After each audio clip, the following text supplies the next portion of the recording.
Barcelona and Gavi, there's been a lot of rumours, should we say, surrounding this, mainly around Gerard Piqué and Shakira and his mum, which I never thought we'd hear.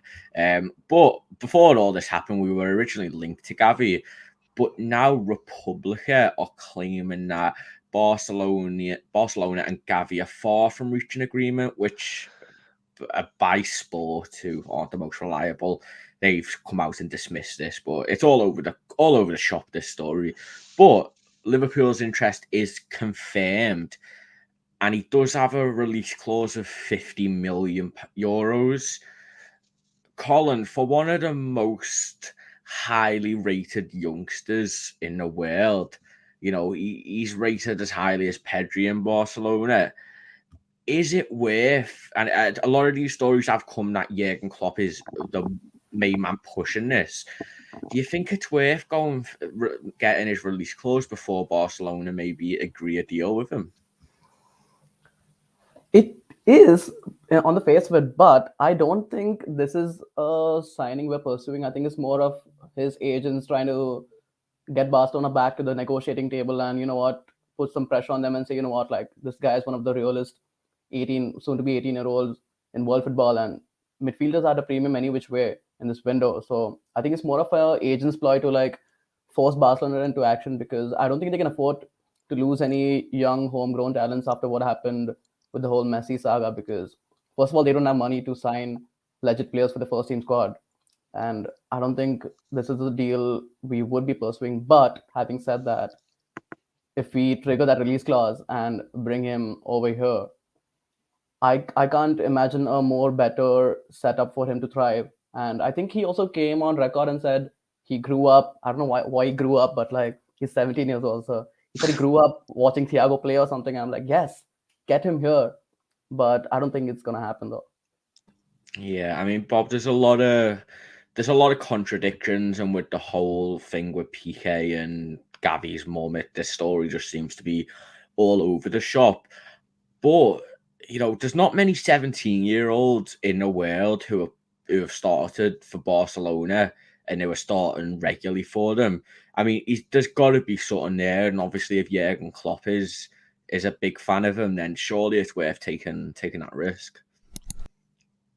Yeah, definitely. Like for his age and for the release clause, it's just there really. Like I think all the contracts that Barcelona have renewed, especially for the young ones, have just straight away put a release clause of 1 billion. So they know after the whole Neymar thing, never to be in and around the territory that someone can achieve it again. So I agree with Colin that really, if we want him, there was a release clause there. I don't understand why we just haven't activated that. Like, there's no negotiation needed. It's literally, here's your money. So unless, like Colin's saying, the agent's playing a few games to get Barcelona back on the table, to get negotiate a new deal. Because, as I said, if we like him and he's keen on coming, that transfer shouldn't really be a problem. For someone that's 17, 50 million, we're talking about Jude Bellingham next summer. He's what, 20?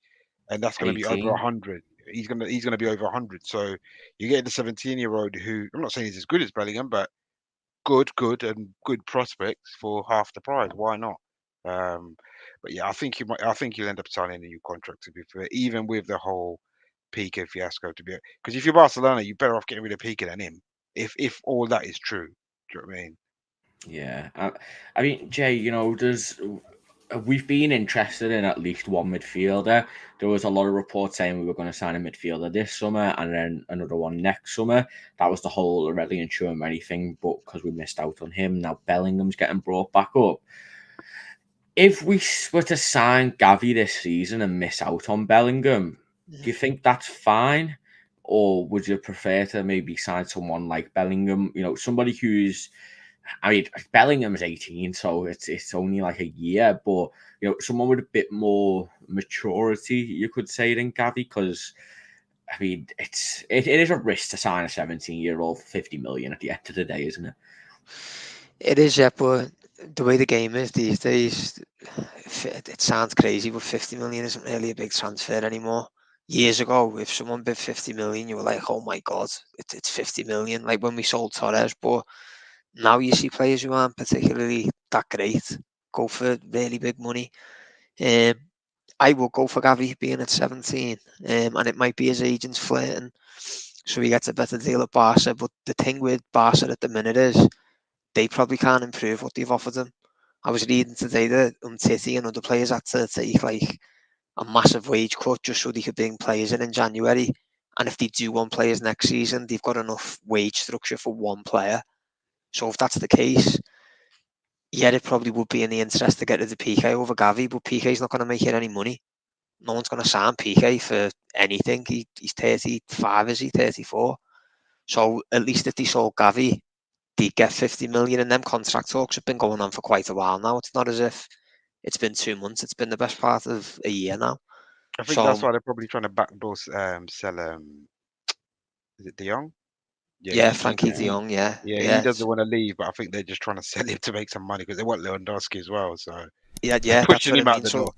So they are struggling, Barca, to even keep people they want to keep. So it's definitely worth testing the water. And then if you got Gavi this year, there's no reason you couldn't go for Bellingham next year, and then you've got your midfield for the next 10 years. I imagine Barca would sell Gavi because in the back of their mind, they know when he's 24, 25, he's going to want to go back like Fabregas.